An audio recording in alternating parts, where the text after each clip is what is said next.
Hey there, and welcome into another episode of the King of Kings Multisite podcast.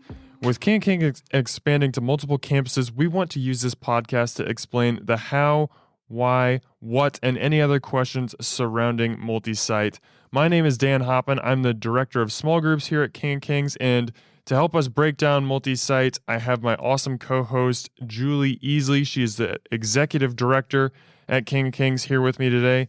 How are you today, Julie? Doing great, Dan. Thanks. Well, that's fantastic to hear.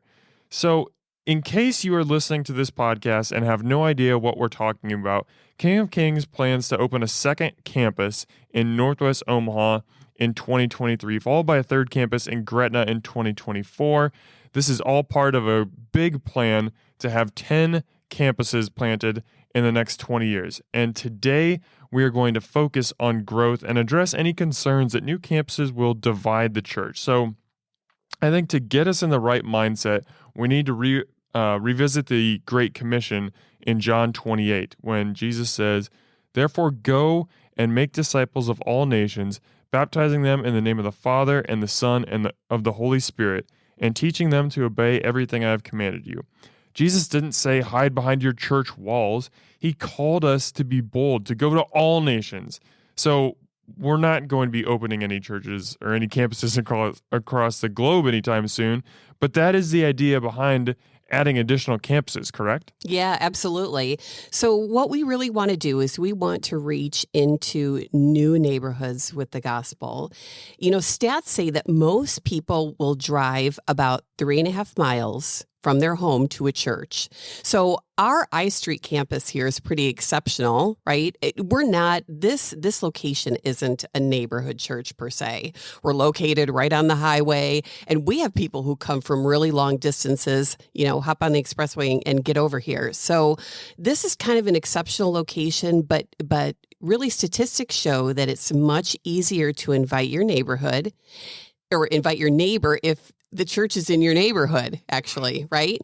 And, as Greg has said before, growing churches grow churches. And we just feel like God has placed a calling on our church. We're in such a healthy, solid spot right now. This is the perfect time to plant a multi-site. And as mentioned in the last podcast, the last LCMS church to start at all in Nebraska by the LCMS was in 2016. So it's kind of right. Years. Yeah, it's a long time ago. So we just feel like it's time.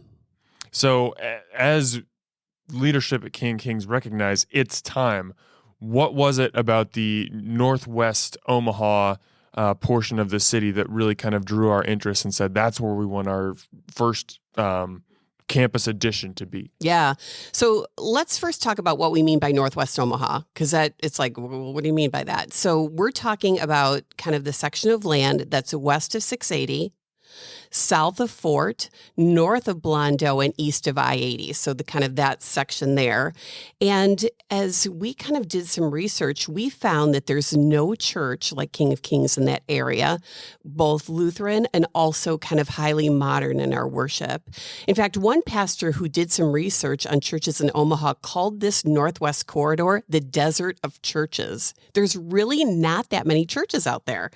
And it's a really fast-growing region. And it actually has the largest subdivision in all of Nebraska, which is Hillsboro. And the Hillsboro neighborhood has more than 1,100 homes in it. And we have actually about 205 active King of Kings families who live in the Northwest area.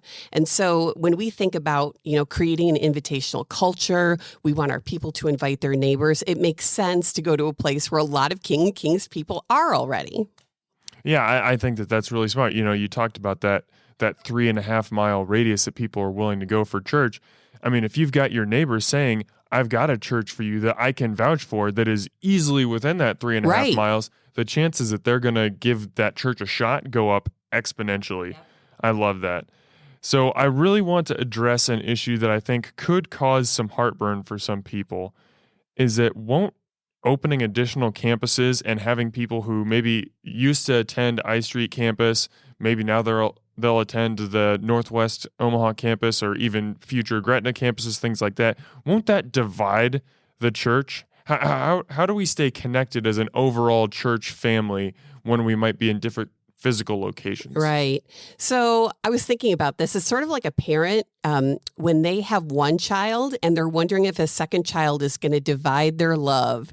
And having another child doesn't divide your love, it multiplies it. So we are multiplying opportunities for hearing the gospel, for loving others, for an invitation into the Christian life, and for living out the Great Commission that we talked about earlier. But all right. And that's the amazing, fantastic thing. But as any parent knows, having a second, third, or fourth child does make life more complicated. Right. And so we're going to have to look for ways to streamline our systems to make them as effective as they can be. We need to focus on things that will have maximum impact and opportunity for life transformation in Jesus. And as I think about kind of our mindset going forward, the way that we're going to have to visualize this is that this is part of being courageous. So, for example, is it going to be tough to see Peter Bay go to the next campus? It will. Will some of our friends be now attending a different campus? Yes. Will it feel as comfortable? Probably, as it always has been here. Probably not. But we're now as a church moving into a more active missionary phase, and it's going to bring some sacrifice. And I just want everybody to think about what kind of mindset are we going to have around that? I think that if we'd say, you know what, it's kind of now on me to be inviting. It's on me to be praying for our campuses and for unity.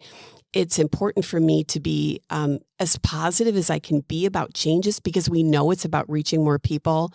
And it's really up to me to get engaged with community in connect groups, maybe in a prayer group.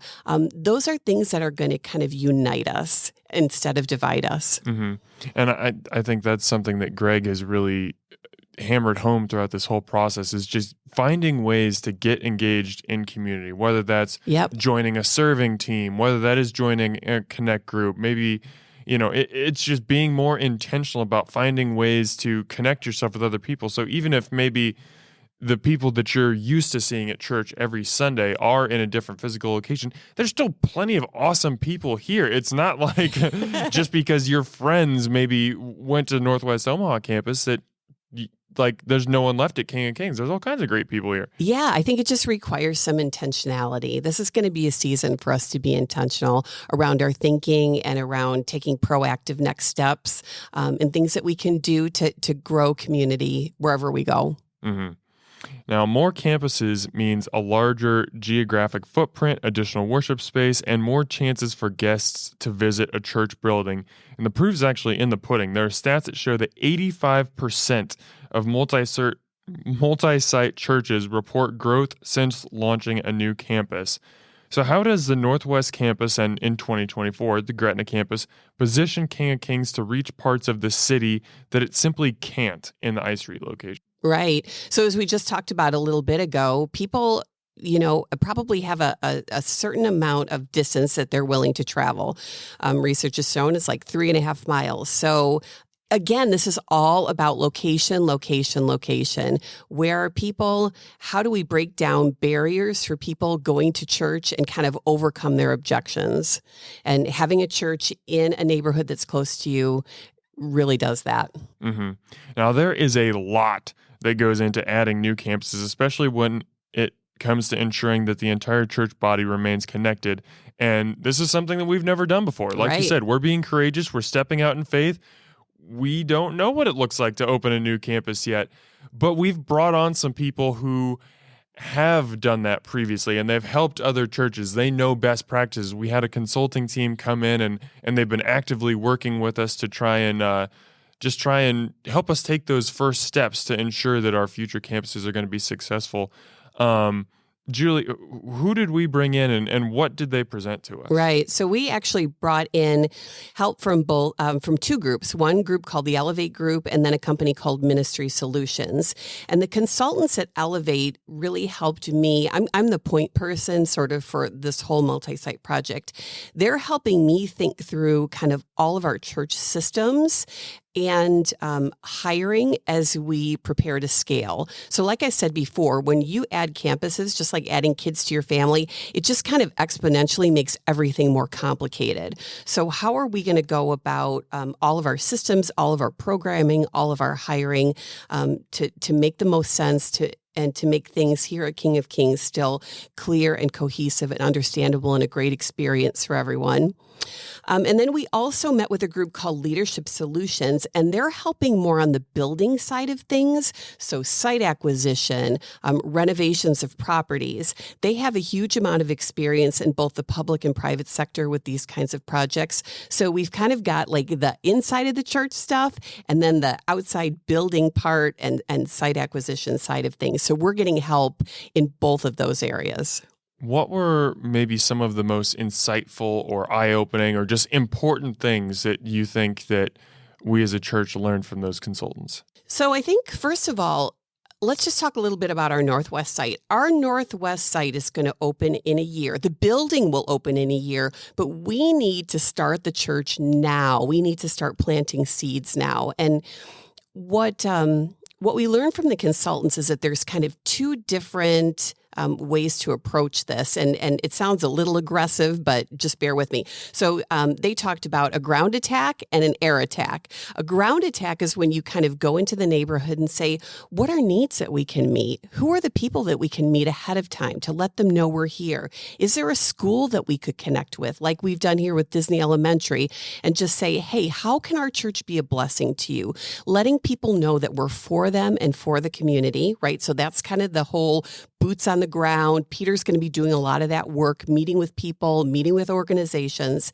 And then we also have what we call an air attack, which is sort of all of kind of our digital emphasis. So when people check us out on our website, do they see that we're for the community, that we're for families?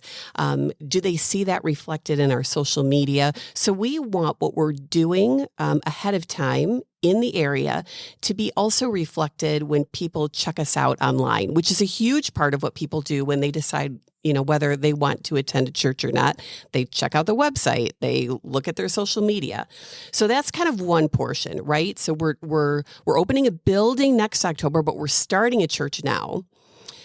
I also think one thing that they talk to us a lot about is just how often we need to communicate our vision for Multisite. And so that's why I've got those Multisite minutes going. If you hop onto our website, you can find out all about Multisite. If you want to get like the latest scoop on things, text Multisite to 94,000 and those videos will come right to your phone. Literally, they're a minute long. I try to It's like my mission in life. She's to make not them... like a pastor. She doesn't fudge on her delivery times. They are in the time frame. Yes. And this is the reason why we're doing these podcasts. We just want to keep communication flowing between staff and congregation about what's happening. And then finally, they're just helping me think through all of our current systems, what we need to change and adapt to support us as we grow, from volunteers to communication and everything in between. That's awesome. It's so fun to see this plan start to come together. And I love what you're talking about, that yes, the actual physical location of Northwest is not going to be open until next fall, but the plans are being put in place. The foundation is being laid right now. And we actually just redid our website. It looks all fresh and new. It's fantastic. Social media, I've noticed that our efforts have been ramped up in the last couple months. And I think that's just a great way to reach new people and show them King of Kings is great, and it is expanding to different parts of the city. I just love this. Talking about growth is incredibly exciting, and the prospect of reaching more people and getting a chance to show them Jesus' love is such a blessing. If you, dear listener, want to learn more about King of Kings Multisite plans, you can visit kingofkings.org/multisite. Julie, thank you so much for your time today. Dan. This is always fun to talk about. Yeah, it really is. We are going to have many more podcasts coming on these subjects of Multisite in the upcoming weeks and months, so stay tuned, King of Kings family. Thank you so much for listening today.